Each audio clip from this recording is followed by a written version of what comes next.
Depuis des dizaines d'années, pour les consommateurs de drogue, s'approvisionner ressemble à ça.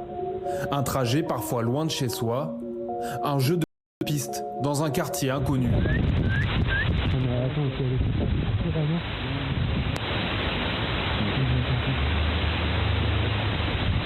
Et des contrôles de police à éviter.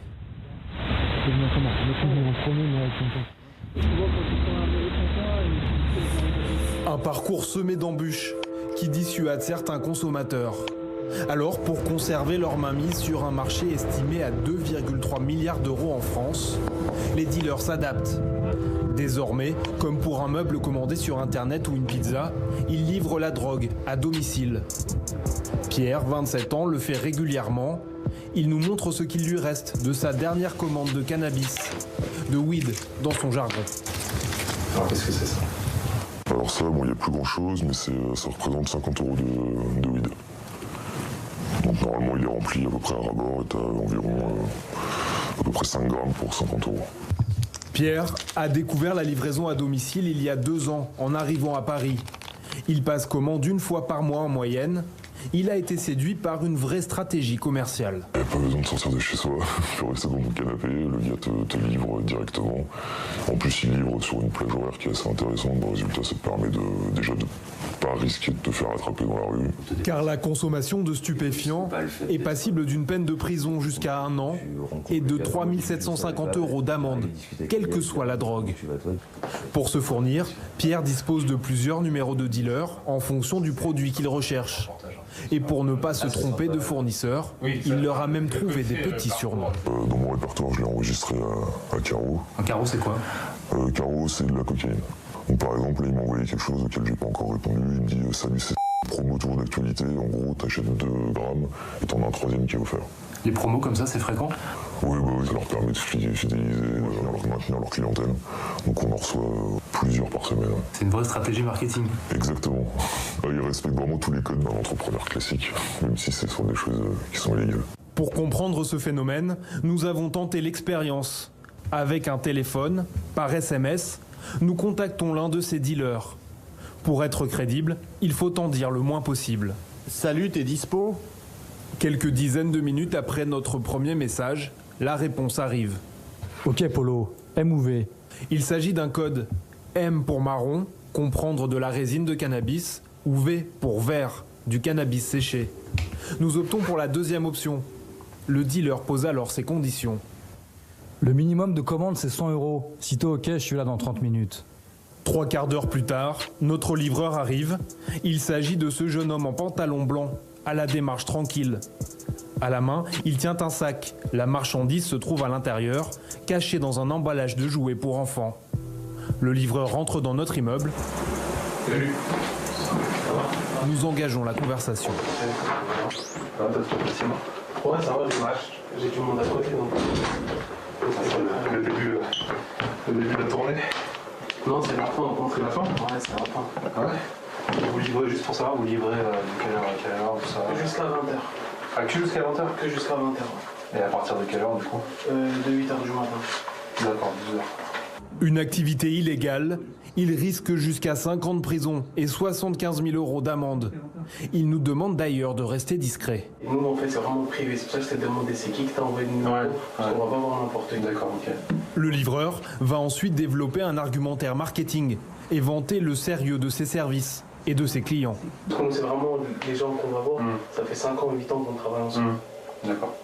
Okay. Enfin, c'est pas des gens qu'on connaît de hier ou d'avant-hier, c'est des gens qu'on connaît leurs adresses, le plus souvent leurs parents, leurs oncles, leurs cousins. Le livreur s'en va, la transaction aura duré 2 minutes. Pour son travail, il peut espérer empocher entre 1 000 et 2 500 € par mois. Une petite main employée par une plateforme de trafiquants, un peu comme dans un centre d'appel. Il y a une répartition des tâches. Le trafiquant répond au téléphone, prend les commandes et envoie un livreur prendre les risques d'interpellation. Les trafiquants font appel à des petits revendeurs externalisés qui, pour déposer la drogue, c'est le moment en fait critique pour le trafiquant où il a le plus risque d'interpellation, au moment de la livraison en fait. Une sorte d'ubérisation du trafic de drogue, un nouveau système qui pousse à la consommation. Le docteur Lovenstein est spécialiste des addictions. Depuis 3 ans, en consultation, il reçoit de plus en plus de patients qui se font livrer de la drogue. Leur sevrage est généralement plus compliqué que pour les autres consommateurs. Alors, quand quelqu'un décide de mettre fin ou de réduire sa consommation, ça veut dire que non seulement il va devoir changer de comportement, mais il va devoir aussi changer de téléphone. Parce que très clairement, les sollicitations sont trop importantes. S'il efface les choses ou s'il débloque les numéros, d'autres numéros vont appeler, ou à chaque fois qu'il prendra son ancien téléphone, il y aura quelque chose qui fera association et qui relancera un peu la machine. Une stratégie commerciale, comme pour n'importe quel autre produit, qui semble fonctionner. Pierre, le consommateur occasionnel, le reconnaît. Sans la livraison à domicile, sa consommation de drogue serait probablement différente. S'il n'y avait pas eu ce système-là, peut-être que je ne serais pas devenu consommateur non plus. Donc c'est vraiment un schéma en fait, de vente et de proposition qui fait qu'on balaye large, on est sûr de viser tout type de public, quoi. Mais donc moi clairement, je pense que je fais partie de ces gens-là qui sont rentrés dans ce système-là parce que c'est simple, c'est facile et ça vient directement à toi, donc il n'y a pas mieux quoi, comme système. Pour garder leurs consommateurs captifs et trouver de nouveaux marchés, les dealers se tournent aussi désormais vers le dark web, un réseau internet parallèle où chaque utilisateur est totalement anonyme. Bonjour. Pour nous décrypter ce phénomène, Xavier, 35 ans, qui passe commande exclusivement sur le dark web. Après quelques minutes de manipulation technique, nous voici sur un site en apparence classique. En réalité, un supermarché de produits stupéfiants. Donc ce site, on pourrait dire que c'est un eBay de la drogue. Qu'est-ce qu'on voit déjà? On voit différentes catégories, donc stimulants, cannabis, psychédéliques. Comme sur n'importe quel site, chaque vendeur fait ici une description très détaillée de son produit. Comme ici, avec ce vendeur de cocaïne. Là, il indique en français, en plus, la source de la cocaïne, on voit que c'est le Suriname. Et il donne même des informations sur la quantité d'ammoniac pour les gens qui voudraient fumer la cocaïne. On voit que le vendeur s'appelle Emmanuel Macron. Pourquoi? Il y a beaucoup de marketing, parce que du coup, on est sur un site de drogue, mais avec des utilisateurs qui peuvent laisser des commentaires positifs ou négatifs, qui peuvent faire des retours sur la qualité du produit, etc. Donc effectivement, les vendeurs usent de marketing. Xavier commande en moyenne entre 200 et 300 euros de stupéfiants à chaque fois. Selon lui, les produits n'arrivent pas dans 10% des cas. Mais là aussi, les clients sont au centre de toutes les attentions. C'est un marché, avec l'offre et la demande, la concurrence entre les vendeurs. Donc un vendeur qui veut gagner de l'argent, mais qu'est-ce qu'il doit faire? Il doit vendre un bon produit. Il doit fournir un bon service. Pour vérifier, Xavier va passer commande pour nous. Le produit arrive 5 jours plus tard par la poste, dans cette enveloppe anonyme envoyée depuis la Grande-Bretagne. Nous découvrons à l'intérieur cet emballage de chargeur de téléphone, un camouflage rudimentaire. Dedans se trouve une petite quantité de drogue. Il n'existe à ce jour aucun chiffre officiel sur la consommation de drogue sur le darknet. Mais des sites permettent de se rendre compte de l'ampleur du phénomène. Sur certains d'entre eux, francophones, on y recense 500 vendeurs et plus de 45 000 annonces.